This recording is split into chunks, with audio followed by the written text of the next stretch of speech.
Olá, tudo bem com vocês? Hoje eu tô aqui para falar de um livro muito bonito chamado Vozes do Deserto, que é da Nélida Pinhon. A Nélida Pinhon, ela é uma escritora muito importante na literatura brasileira. Ela é conhecida pela qualidade da sua escrita, pela sofisticação da sua linguagem. Realmente é pura prosa poética, ela tem todo o cuidado na escolha das palavras, na construção das imagens. De forma geral, ela tem uma escrita muito bonita, muito aprimorada, de qualidade mesmo, né? Aqui no Voz do Deserto, ela vai fazer uma releitura das Mil e Uma Noites, que eu até trouxe aqui para mostrar para vocês. Eu tenho essa edição super linda aqui em 2 tomos, tá? Que aqui é apresentada pelo Malba Tahan. O que é As Mil e Uma Noites? Na verdade, é uma grande coletânea de contos do Médio Oriente, do Sul da Ásia, que reúne folclore persa, indiano, árabe, uma série de histórias, personagens que a gente está acostumado a ver por aí em releituras, como Aladim, Alibaba os 40 Ladrões e outras histórias, que são organizadas em torno de uma narrativa central, que é a história da Sherazade ali com o rei, com o sultão, né? O que acontece? Esse sultão, ele é traído pela sua esposa, né, pela rainha, de uma forma muito vil. Ele fica muito revoltado, muito irado, e ele vai expressar essa raiva dele, criando um hábito de sacrificar todas as suas esposas após a primeira noite, né? A gente já poderia, só nesse pedacinho de história, falar um monte de coisas sobre a questão da condição feminina, né? De como a mulher é representada nas histórias, de como a mulher na antiguidade era tratada e tudo mais, mas isso não é o mais importante aqui. O que acontece? Existe essa moça Sherazade, que no Voz do Deserto vai ser uma das protagonistas, né? E ela se imbui aí dessa missão redentora, messiânica, de salvar as donzelas do reino. Então ela sabe que ela tem uma habilidade extraordinária de contar histórias, e ela acha que através disso ela vai conseguir reverter essa situação com o sultão, tá? Então, nas Mil e Uma Noites, a gente tem retratadas todas essas histórias, e ela é ali a pessoa que conta as histórias para o sultão e vai sobrevivendo dia após dia. Ele acaba não matando ela, né? No Voz do Deserto, ela vai fazer de uma forma muito hábil a narrativa focar não nas histórias do folclore, né, nos contos, mas sim na situação da Sherazade, ali presa numa situação em que ela não tem como sair do palácio, ela não tem como abandonar aquele sultão, e todos os dias ela tem o estresse de tentar sobreviver através da sua eloquência, da sua criatividade, da sua habilidade narrativa. Né? Então ela vai construindo isso capítulo a capítulo. A gente tem uma irmã que é a Dinazarda, que também é muito importante, e eu acho até muito legal, porque no final cada uma delas segue seu destino, né? E retrata realmente essa possibilidade de cada mulher escolher o seu próprio destino, né? Que é uma coisa que a gente vem lutando bastante, sem que uma desvalorize o sonho da outra, sem que uma descategorize a escolha da outra, né? Isso é bem interessante. Mas não vou dar spoiler. Bom, enfim. Quem é a Nélida Pinhon, né? Ela é do Rio de Janeiro, ela nasceu em 1937, ela tem a formação de jornalista, ela possui uma cadeira na Academia Brasileira de Letras, ela foi a primeira mulher a integrar a diretoria e presidir a Academia Brasileira de Letras. Ela também foi a primeira escritora brasileira a receber o Prêmio Príncipe de Astúrias, que é um prêmio espanhol, tá? De literatura. Ela é autora de cerca de 20 livros, ela é amiga do Philip Roth, da Clarice Lispector, foi amiga do John Updike e do William Styron, que é um escritor que eu não conheço. Ela tem uns pontos de vista bem interessantes sobre a literatura que eu queria compartilhar com vocês, até para a gente abrir um pouco a discussão, porque no fim, tanto Mil e Uma Noites quanto Voz do Deserto paira em torno da capacidade narrativa, ou seja, da escrita, daquilo que produz a literatura, né? Ela vai dizer que a literatura ajuda a esclarecer o mundo, que o ser humano precisou narrar para que os fatos da vida, da poética, do cotidiano não desaparecessem. Ela fala também que a literatura dá visibilidade a quem somos, aos nossos sentimentos mais secretos, mais obscuros, mais desesperados, às nossas esperanças mais condicionais. E a literatura conta histórias porque os sentidos, os sentimentos precisam de uma história para que você se dê conta deles, né? Ela fala que a leitura nos obriga a abrir os olhos e com as palavras na mão você se torna uma pessoa sedutora. Né? Então, ela vai dizer da da qualidade da literatura, de fazer com que a gente enxergue o mundo a partir do pensamento, do sentimento e da experiência do outro. Esses dias eu estava até lendo sobre um autor mais antiquado, dizendo que é uma grande perda de tempo a gente se dedicar a textos literários, entretenimento, porque se realmente a gente quer se conhecer e quer conhecer o mundo, a gente tem que se dedicar a ensaios ou textos teóricos que discutem as ideias e tal, mas o fato é que nenhum ensaio até hoje, nenhum texto filosófico, nenhum texto psicológico foi capaz de explicar a condição humana natural, né? Melhor do que, por exemplo, Memórias do Subsolo do Dostoiévski, né? Pelo menos na minha opinião. Eu acho que a literatura, ela proporciona essa compreensão exatamente porque na forma da narrativa, que é esse tipo de texto que a gente está acostumado desde os nossos ancestrais, né? Jesus usou parábolas, que são textos narrativos, a própria Bíblia tem muitos textos narrativos, né? E através da compreensão dessas histórias, a gente passa a ter um entendimento mais profundo das coisas, porque ele apela exatamente para esse grande inconsciente coletivo que o Jung já dizia, que a gente carrega, né? Isso faz com que a gente entenda as coisas não só no intelecto, mas também no campo das emoções. E a gente sabe que são os nossos desejos e as nossas emoções que muitas vezes constroem os nossos pensamentos, né? Então a literatura ela vem para manter-nos humanos, para trabalhar a nossa sensibilidade, a nossa empatia para a experiência do outro, né? Então, contar histórias e ler histórias ainda é uma das melhores maneiras da gente continuar sendo humano, né? O que eu sempre digo. Ela fala que ela tem um coração andarilho desde pequena, que ela tinha uma curiosidade insaciável, e nisso ela me recordou bastante a Sor Juana, que é a poetisa mexicana que eu trabalhei no mestrado, né? E desde pequena ela queria ser escritora. Ela é uma mulher de duas culturas, né? Porque ela nasceu no Brasil, mas ela tem uma outra ancestralidade. Ela diz que ela diz assim: sou aguerrida na resistência, mas não sou uma mulher que briga por razões que minha razão já superou. Eu tento ser cúmplice da vida. Eu só posso reagir diante da violência, mas diante das diferenças que predominam entre nós, eu não reajo. Eu compreendo, absorvo e levo para casa o padrão de diferença para poder pensar sobre ela. Eu acho que nos tempos em que nós estamos vivendo, em que as diferenças estão tão conturbadas e conflituadas, né? E é tão difícil para alguns aceitar aquilo que não é igual a eles, é muito importante essa fala aqui da Nélida, né? Porque quando ela está se referindo aqui à questão do feminismo e tal, ela diz que ela não questiona mais as diferenças, ela tenta compreendê-las. É claro que ela luta contra a violência e os abusos, e a gente sempre tem que ter essa bandeira, né?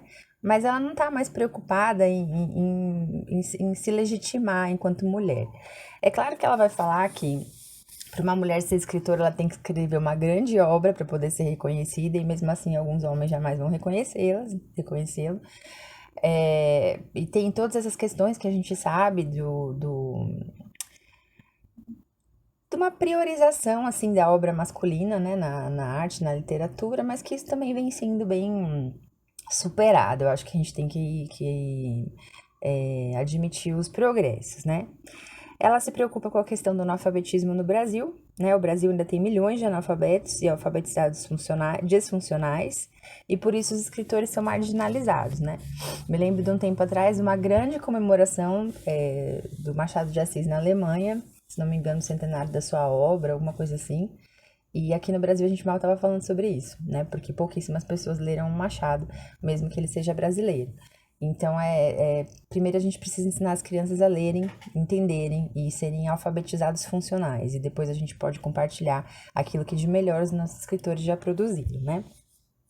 O que é o Vozes do Deserto? Primeiro, ele foi vencedor do Jabuti nas categorias Melhor Romance e Livro do Ano em 2005.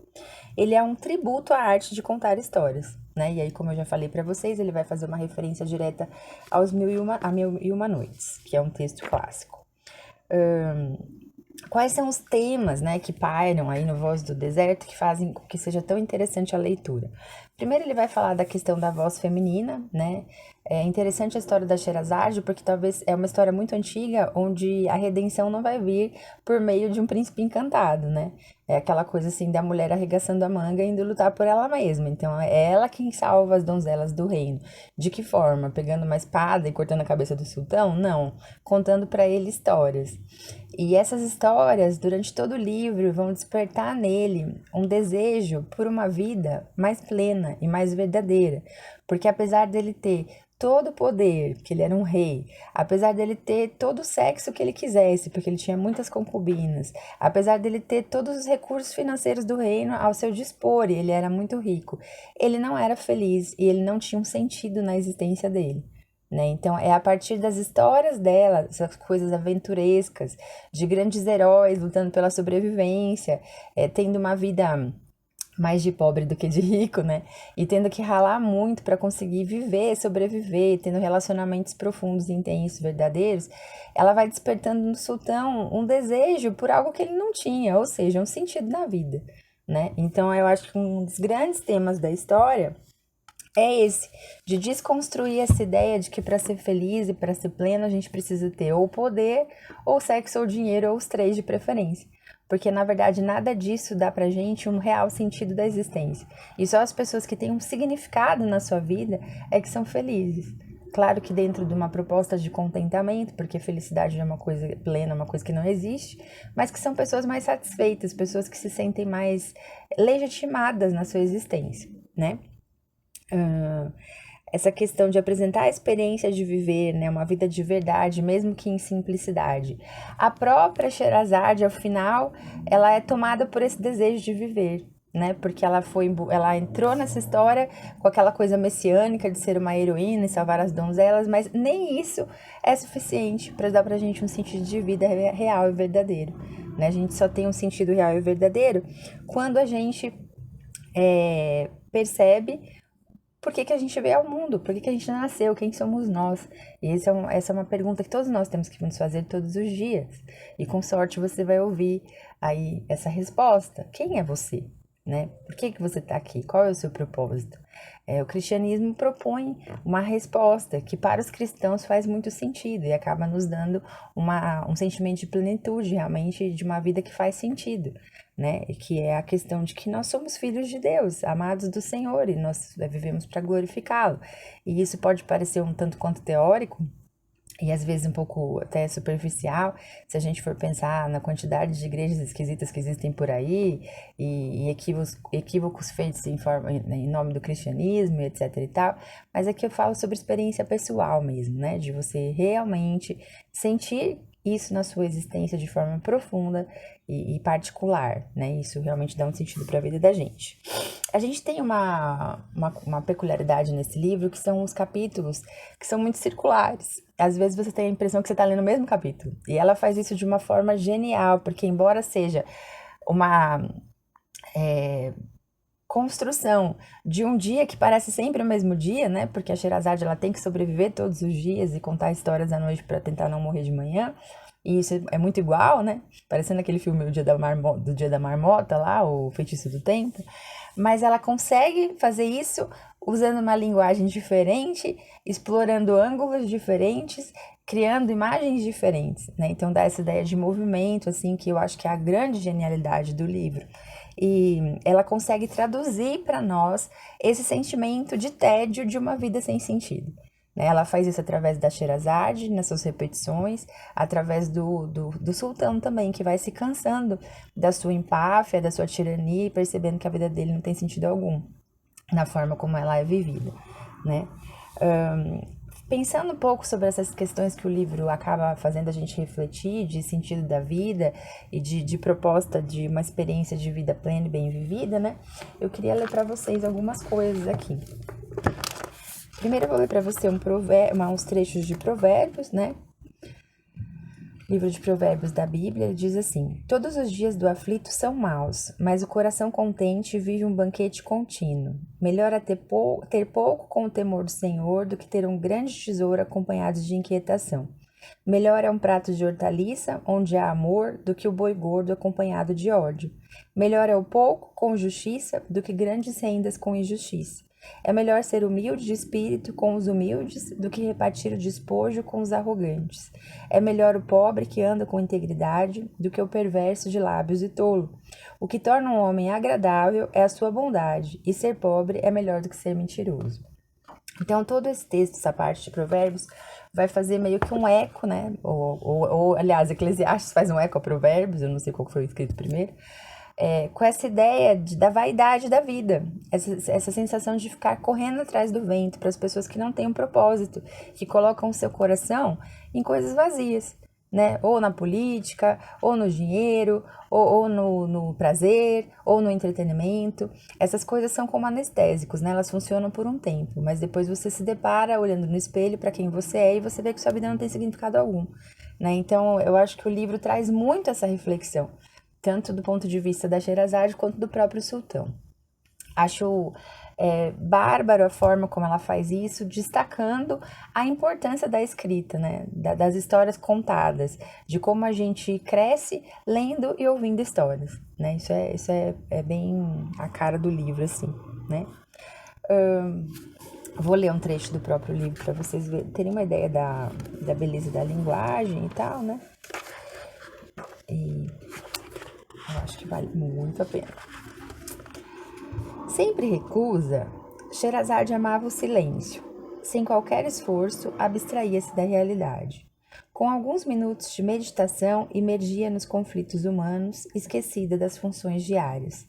Não reclamava comida, água, comprazendo-se em roubar horas do sono para dedicá-las às aventuras de certo gênio da lâmpada, que naqueles dias a perseguia a ponto de ameaçar-lhe a integridade física.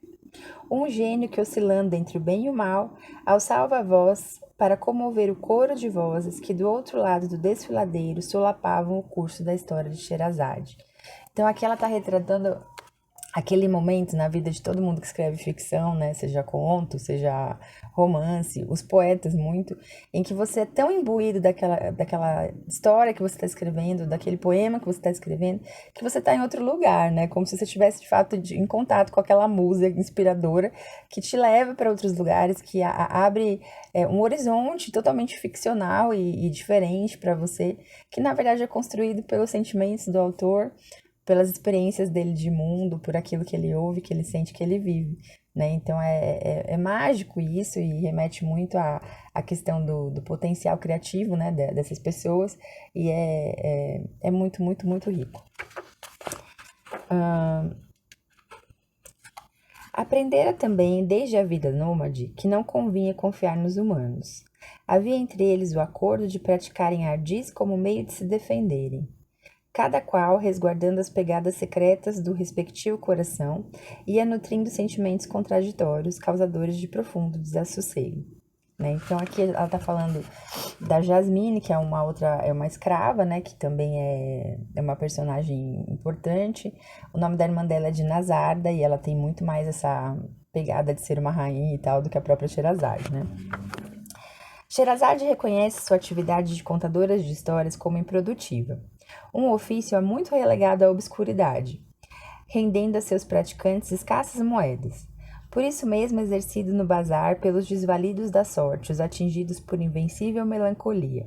Não passando ela, pois de mera contadora, leva no alforje um punhado de enredos que exalam um aroma popular.